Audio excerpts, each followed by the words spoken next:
Subscribe to our channel by clicking the subscribe button. Click the bell button and enjoy the latest uploads from our channel.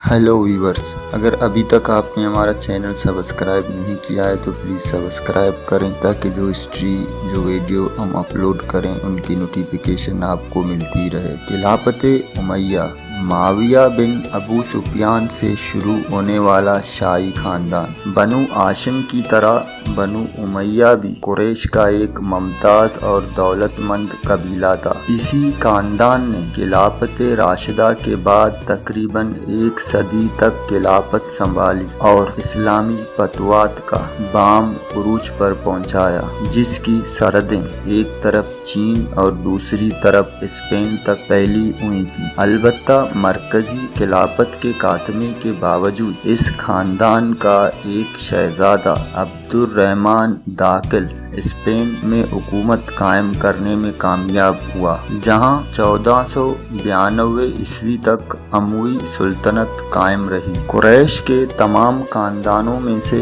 بنی ہاشم اور بنو امیہ کو عظمت و شہرت اور دنیاوی وجاہت کے اعتبار سے نمایاں مقام حاصل تھا۔ یہی وجہ تھی کہ قبائلی دور ہونے کی وجہ سے زمانہ جاہلیت میں کبھی بنو ہاشم سبقت لے جاتے اور کبھی بنو امیہ۔ بنی ہاشم اور بنو امیہ میں مدت تک تولیت کعبہ کی سرداری کے سلسلے میں تنازع رہا۔ آخر با اثر لوگوں کی مداخلت سے ان دونوں میں انتظامی مامور تقسیم کر دیے گئے۔ اس خاندان کی جد اعلیٰ امیہ بن عبد الشمس تھے۔ قریش کا سپہ سالاری کا منصب بنی مخزوم سے اس خاندان میں منتقل ہو گیا۔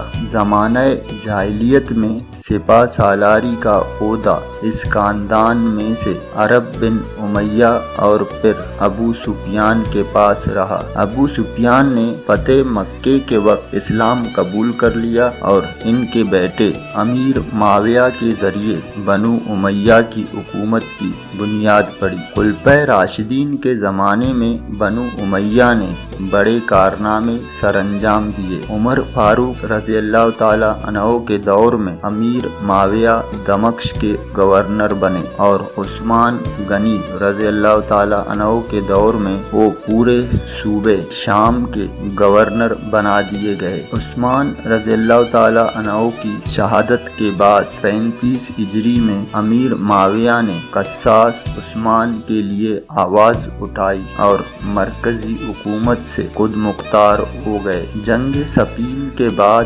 مسلم ریاست 2 حصوں میں تقسیم ہو گئی۔ آدھی خلافت جو علی رضی اللہ تعالی عنہ کے پاس رہی اور آدھی ملکیت یا بادشاہت جو امیر معاویہ کے ہاتھ میں رہی۔ علی رضی اللہ تعالی عنہ کی شہادت کے بعد حسن علیہ السلام خود حکومت سے دستبردار ہوئے۔ اس طرح امیر معاویہ مکمل اسلامی ریاست کے بادشاہ بن گئے۔ سلطنت بنو امیہ کے بانی امیر معاویہ تھے، جو فتح مکہ کے موقع پر اپنے والد ابو سفیان رضی اللہ تعالی عنہ کے اسلام لانے کے بعد اپنے اہل خانہ کے ساتھ مشرف با اسلام ہوئے۔ آپ کا شمار ممتاز صحابہ میں ہوتا تھا اور آن صلی اللہ علیہ وآلہ وسلم نے انہیں کاتب وحی ہونے کا اعزاز بخشا تھا۔ آپ نے خلفائے راشدین کے دور میں بھی اسلامی سلطنت کے لیے نمایاں خدمات انجام دیے۔ ایرانی اور رومی طرز کی شخصی حکومت میں انہوں نے ایک بادشاہ کی حیثیت سے حکومت کی۔ اگر انہیں بادشاہ کی حیثیت سے دیکھا جائے تو ان کے دور میں خامیاں کم اور خوبیاں زیادہ نظر آئیں گی۔ ان کے دور کی خامیاں دراصل ملکیت کے استبداری نظام کی فطری خامیاں ہیں، ان کی ذات کی خامیاں نہیں۔ تاریخ اسلام میں ان کے مقام کا تعین کرنے میں ہمیں اس لیے مشکل پیش آتی ہے کہ وہ خلافت راشدہ کے مثالی دور کے فوراً بعد آتے ہیں، جن کی وجہ سے خلفائے راشدین کے مقابلے میں ان کی شخصیت کہیں عظیم الشان کارناموں کے باوجود گنا گئی۔ انہوں نے شام کے شہر دمشق کو دارالخلافہ قرار دیا، جہاں وہ خلافت سے قبل گورنر کی حیثیت سے قیام پذیر تھے۔ ان کے دور کی اہم ترین واقعات میں سندھ، ترکستان اور شمالی افریقہ کے فتوحات اور قسطنطنیہ پر حملہ شامل ہے۔ امیر معاویہ نے اپنے بعد بیٹے یزید کو جانشین مقرر کیا۔ خلافت راشدہ کے زمانے میں خلیفہ کا انتخاب مشورے سے کیا جاتا تھا، اور کبھی کسی خلیفہ نے اپنے بیٹے کو خلیفہ نہیں بنایا۔ اس میں شک نہیں کہ امیر معاویہ نے اس مسئلے پر ممتاز لوگوں سے مشورہ کر لیا تھا، اور یزید کی بیعت حج کے موقع پر ہزاروں افراد نے کی تھی، لیکن یہ بیعت دباؤ کے تحت کی گئی تھی۔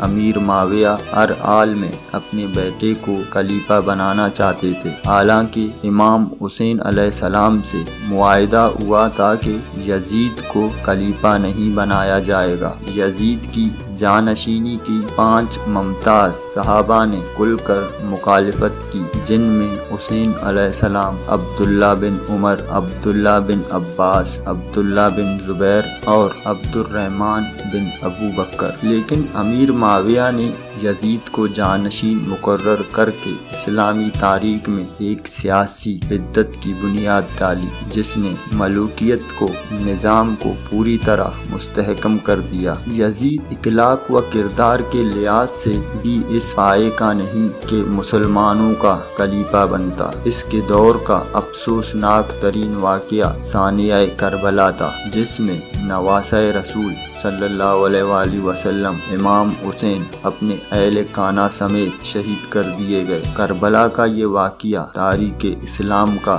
بڑا افسوسناک حادثہ تھا۔ اس کی ذمہ داری یزید پر عائد ہو یا ابن زیاد پر، لیکن مسلمانوں سے یہ توقع نہیں کی جا سکتی کہ وہ اپنے رسول کے پیارے نواسے سے ایسا سلوک کریں گے۔ چنانچہ کربلا کے اس واقعے کا حجاز میں سخت رد عمل ہوا، اور وہاں کے لوگوں نے یزید سے بیعت توڑ کر مشہور صحابی عبداللہ بن زبیر کے ہاتھ پر خلاف کی بیعت رکھ لی۔ اس کے بعد دوسرا افسوسناک واقعہ ہیرا پیش آیا، جس میں اموی فوج نے مدینے میں قتل عام کیا اور لوٹ مار مچائی۔ اس کے بعد اموی فوج نے مکے کا رخ کیا، لیکن یزید کا انتقال ہو گیا اور فوج دمشق واپس آ گئی۔ یزید کے انتقال کے بعد امیر معاویہ کے خاندان کی حکومت کا خاتمہ ہو گیا، اور یزید کے لڑکے نے حکومت قبول کرنے سے انکار کر دیا۔ اس صورتحال میں عوام کی